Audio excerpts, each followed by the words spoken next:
How you doing? My name is Lerone Kuntz. This is On the Stoop with Lerone Kuntz. I'm here in Bedford-Stuyvesant, Brooklyn, in my home. What's left of gentrified Brooklyn. Okay. Today I want to talk about hip hop. I want to talk about the controversy that is arising because of Gucci Mane's robbery. He was robbed by Pooh Shiesty, his father, and a bunch of his crew, I guess, allegedly. Memphis rapper Pooh Shiesty, his father, and several others all charged this evening with kidnapping rapper Gucci Mane at gunpoint. Federal prosecutors in North Texas announced this morning that Lontrell Williams Sr. and his son, who's a junior, are 2 of 9 accused of kidnapping and robbing multiple victims at gunpoint inside a Dallas music studio. Investigators allege the victims believed they were coming for a business meeting set by Williams Sr., Pooh Shiesty's father, but instead were met with guns. They took his ring, they took his watch, they took jewelry from his associates at some meeting. Also stolen were Rolexes, other jewelry, and cash from the victims, later posted on social media. Gucci Mane, as you know, is a hip-hop icon, and he is one of the ones who pushed the culture of no snitching. I have never snitched on somebody. I've never wrote a statement on one, and I never will. That's how I feel. Cause I'm a true G. I never snitch on a nigga. I don't always snitch on a nigga to save nobody's life, not even my own. I die. And now it seems as though he's going to snitch on Pooh Shiesty, who robbed him. And the hip hop community is conflicted about this. Nigga snitched on a Zaytoven beat. That's crazy. I'm old school. Gucci led us. He led all the old schools. We all like Gucci. We grew up off that shit thinking folks was the most stand-up-ist nigga. Niggas stopped playing Jeezy almost because of him. Jeezy trying to help us get some money. Your bitch ass trying to help us rob and kill, and you gonna snitch so the motherfucker do it to you. I'm disappointed, folks. They're saying a lot of derogatory things about Gucci Mane because he is cooperating with the police. Now, I wanted to talk about this as an older gentleman. As I said, I'm here in Brooklyn, New York, and I've been watching hip hop for some time. I am from the generation that created hip hop and started the hip hop, and I remember when hip hop was called rap, and it was not on radio, it was not on TV, videos and stuff like that. I remember when hip hop was just us in the street at parties, what we call jams, block parties and things like that, rapping on the mic. And it wasn't about violence, it wasn't about gang culture, it was about people coming together and partying and respecting one another. And those of my generation who are left, we have seen hip hop become toxic. You have a lot of young people who feel that they have to be gang affiliated in order to have a career. They have the no snitch culture, which I think breeds more violence because people are encouraged to take matters into their own hands. And that is one of the drivers of violence in the black community. So I don't really follow hip hop now because it's too toxic for me. I don't want to hear a guy rapping about how much he hates another guy. You know what I mean? I don't think that's a constructive use of my time to sit around and listen to you complain about some other dude. You know, there's so many other things to occupy your time and my time. But with that said, as it relates to this Gucci Mane, Pooh Shiesty situation, I think Gucci Mane is doing the right thing. I think he is being mature, responsible, and he's letting the law handle this. And I hope that this will be a point of transition for the hip hop culture. Hopefully people will look at this and say, hey, he's doing the right thing. Because a lot of young people are following him and other artists, and they think that the right thing right now is just to strap up, get your crew together and go and kill this guy who robbed you and your friends, which is ridiculous, because all that does is cause more violence in the community and probably will lead to him being sent to prison for killing or shooting or robbing Pooh Shiesty, which is ridiculous. It's a cycle that needs to be broken, and you need people like Gucci Mane and other prominent hip-hop artists to actually break this cycle, being that they're responsible for creating this cycle in a lot of ways. It would be appropriate for them to lead the young people in a different direction. And by him testifying against Pooh Shiesty, I think it will have that effect. People will see this and they say, you know what, maybe he's right. Maybe he shouldn't strap up with his boys and go shoot it out with Pooh Shiesty. Maybe he should call the police and cooperate with the police and take this clown off the street, who obviously allegedly does not want to be part of society. He thinks that it's appropriate for him to rob his record label owner and get him to sign a contract under duress, allegedly. If that's what he believes, he should not be part of society, and he has been given multiple chances. He was on an ankle monitor when he allegedly committed this crime, so obviously he doesn't think that the laws apply to him. And the fools that allegedly did this crime with him, his father and Big 30 and others, they should know better. Especially the father should know better. And I guess Pooh Shiesty wanted to go back to jail, and he wanted to bring his boys with him, to say, hey, now we're in here together and we can just have this experience. Instead of me telling you about jail, now you can see for yourself, because now you followed me in this crime, and now we're all going to be locked up. Now, I have my own positions on crime and punishment. Many of you who have seen me online know that I'm a retired New York City correction officer. I work Rikers Island and all these boroughs here in New York.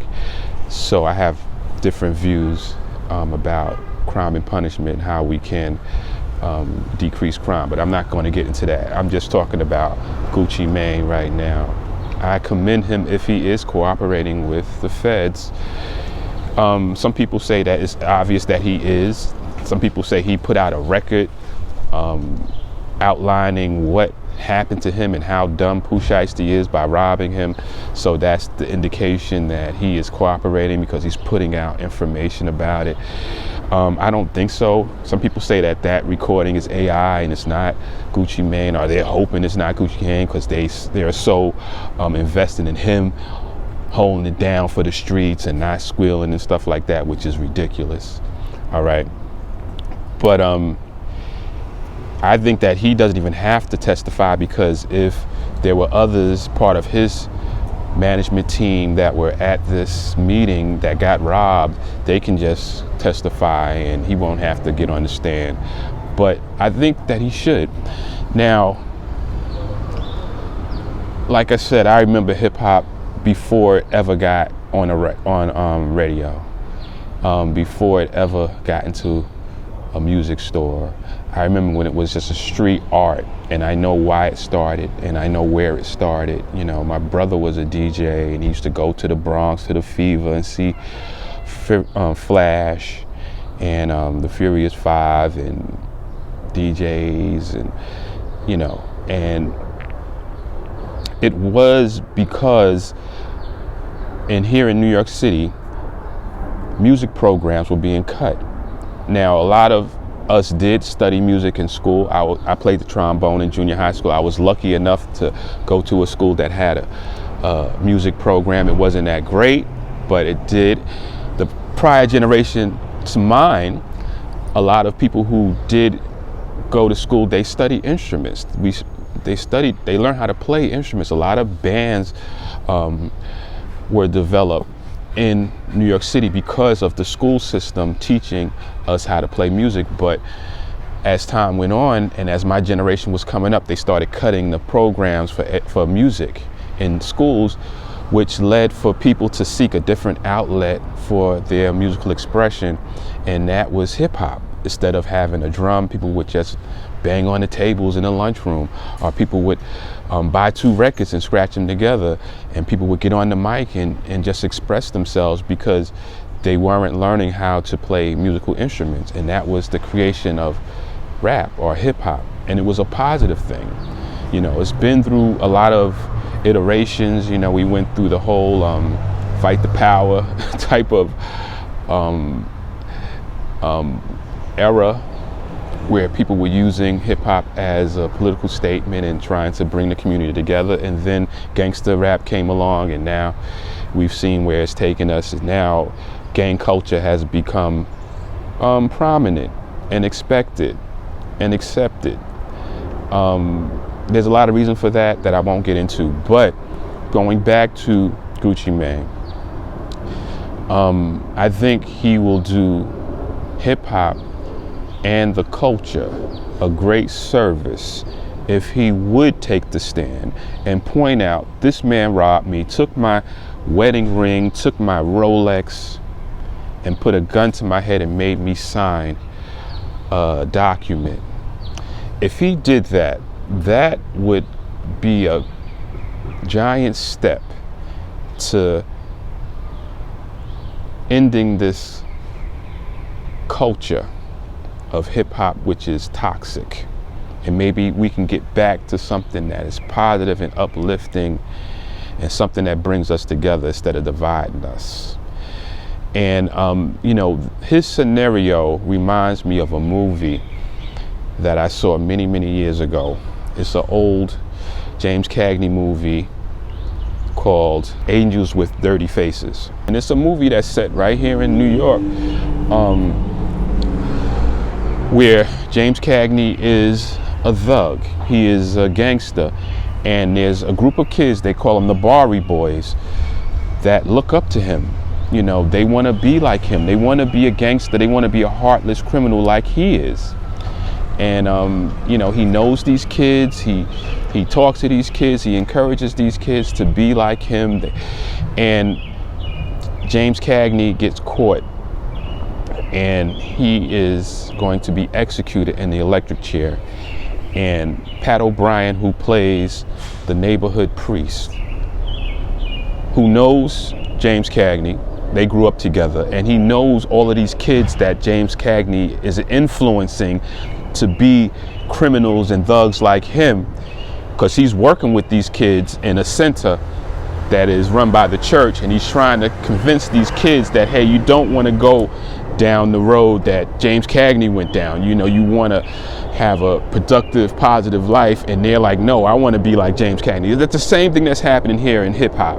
You know, you got kids who want to be like these rappers, who want to be thugs, who want to be gang members, who want to take matters into their own hands. They want to inflict violence on whoever confronts them, or they have a beef with, or says anything negative about them. So you have the same scenario here that I'm depicting that took place in this movie.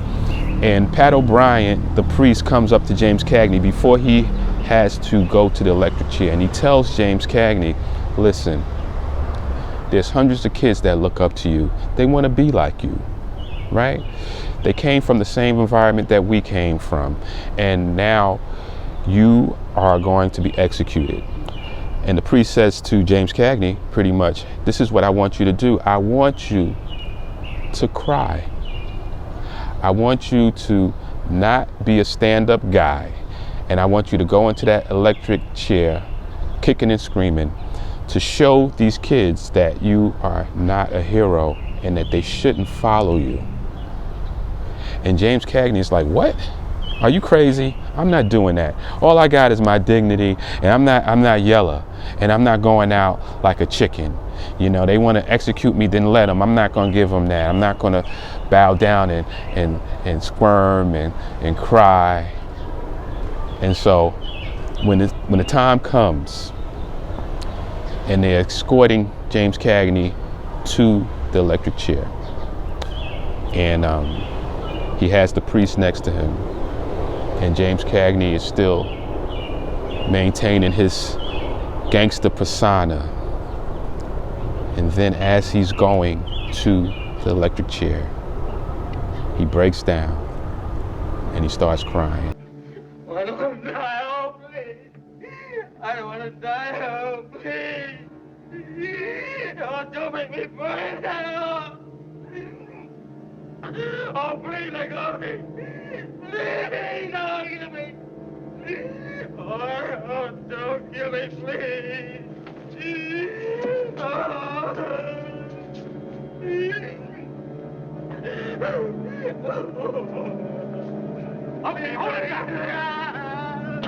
And he did that not because he was afraid, not because he couldn't have gone to his death and be remembered as this tough, no-nonsense gangster. He did it because he felt that that would have been the best thing for the young people that were following him, to let them down, to not become a martyr for them. Now, I'm suggesting that Gucci Mane play that same role for these young kids that are following him. Go testify. Take the stand. Point that man out and say, he robbed me. He stole my wedding ring. He stole my $500,000 Rolex. That chain that he has on in the photo that he put online, that's my chain, that's my Rolex, and it's wrong. And I want him punished for that. And I don't care what nobody says. Yeah, he's gonna lose some of the young people who are misguided, who are following that code of the street saying that you're not supposed to squeal. Yes, and rightly so, he should lose that. But there's gonna be some young people who are gonna see that and they're gonna say, yeah, he's right. He's right. And if I'm in that same situation, if somebody does something to me or my family, I'm gonna do the same thing. I'm gonna send them away the right way, so I don't have to worry about going to jail for harming them, or I becoming a felon myself. And you know, if you strap up with your boys and you go get retribution on somebody who robs you, 9 times out of 10, you're going to get caught, especially nowadays when there's cameras everywhere, cell phones, license plate readers and everything. And then once the one person gets caught, of course they're going to tell on you. You know, we see rappers now that are in that predicament, that are locked up because somebody told on them. So you would be a fool now to think that that's not going to happen to you. And this right here, the opportunity that Gucci Mane has to change the culture of hip hop should not be taken lightly. And I think that he should man up and actually go down there and testify and show the whole culture, the whole world, that this whole don't snitch era is over. And that's the way I feel about it. Let me know how you feel about it. Thanks for stopping by and checking me out. And until next time, as always, peace and stay safe.